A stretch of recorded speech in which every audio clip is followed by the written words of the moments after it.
So எல்லாருக்கும் தெளிவாக கேட்குன்னு நினைக்கிறேன்.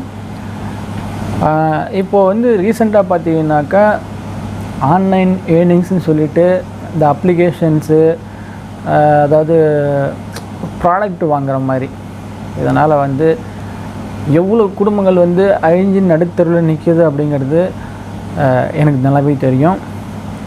எங்கள் ஊரில் ஏகப்பட்ட பேர் வந்து அந்தமாரி அந்த ப்ராடக்ட் வாங்கி அதனால் திடீர்னு என்ன பண்ணுவாங்க, கொஞ்ச நாள் நல்லாவே போயிட்டுருக்கும், நல்லாவே பணம் வரும், திடீர்னு பார்த்தா பணம் வராது, அப்படியே எடுத்து க்ளோஸ் பண்ணிட்டு போயிடுவாங்க. ஸோ இந்த மாதிரிலாம் வந்து நிறைய நடந்துகிட்ருக்கு.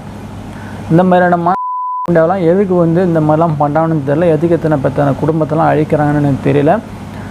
இதை நம்பி தயவு செஞ்சு வந்து யாரும் அதில் வந்து இன்வெஸ்ட் பண்ணாதீங்க.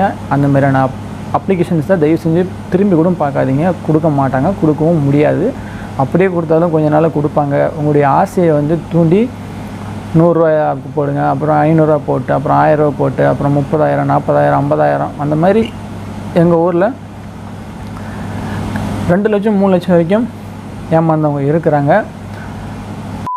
அதாவது இந்த மாதிரியான அப்ளிகேஷன்ஸை வந்து ப்ரொமோஷன் பண்ணாங்கன்னா தயவு செஞ்சு வந்து நம்பாதீங்க அதுதான் நான் சொல்லுவேன். சரிங்களா? இன்றைக்குமே வந்து யூடியூப்பில் நிறைய இன்றைக்கி வந்து போயிட்டுருக்கு. பணம் சம்பாதிக்கணும் அப்படிங்கிற ஒரு எண்ணத்தில் இருக்கக்கூடிய நபர் தான் அவங்களுடைய டார்கெட். எப்படியாவது பணம் சம்பாதிக்கணும், எப்படியாவது பணக்காரன் ஆகிடணும் அப்படின்னு நினச்சிட்டு இருக்கக்கூடிய நபர்கள் தான் அவங்களுடைய டார்கெட். இதில் அவங்களுக்கு என்ன நடந்தாலும் லாபம்தான். நீங்கள் அந்த சேனலில் போய் வீடியோவை பார்த்தாலும் அதன் மூலம் அந்த வாட்ச் ஹவர்ஸாக இருக்கட்டும், சப்ஸ்கிரைபராக இருக்கட்டும், அது இன்க்ரீஸ் ஆகி வியூஸ்லாம் இன்க்ரீஸ் ஆகி அதன் மூலமும் அவங்களுக்கு ஒரு வருமானம்.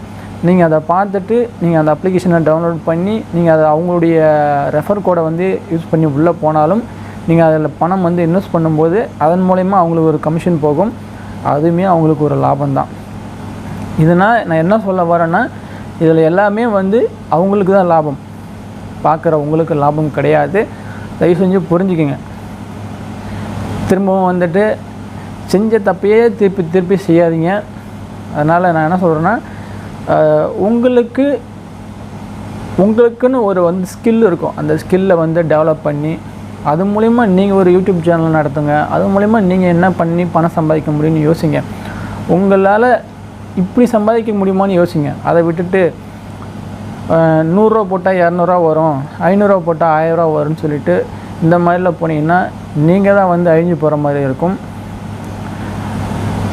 என் கண் கூட நிறைய பேர்த்த பார்த்தேன்.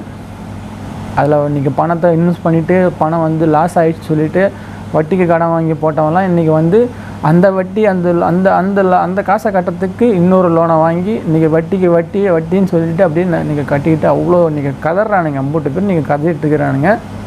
தயவு செஞ்சு வந்து யாரும் வந்து அந்த மாதிரியான அப்ளிகேஷன்ஸை வந்து நம்பாதீங்க. யார் ப்ரொமோட் பண்ணாலும் சரி நம்பாதீங்க. அவ்வளோதான் நான் சொல்லுவேன். நான் இதையும் மீறி நான் வந்து பண்ணி தான் ஆவேன் அப்படின்னா அது உங்களுடைய தலையெழுத்து, உங்களுடைய விருப்பம். நான் எதுவுமே சொல்ல விரும்பலை. இதை நான் வந்து அனுபவப்பட்டிருக்கேன். அதனால் ஷேர் பண்ணணும்னு எனக்கு தோணுச்சு. அதனால தான் ஷேர் பண்ணுறேன். ஸோ தயவு செஞ்சு வந்து கேர்ஃபுல்லாக இருங்க.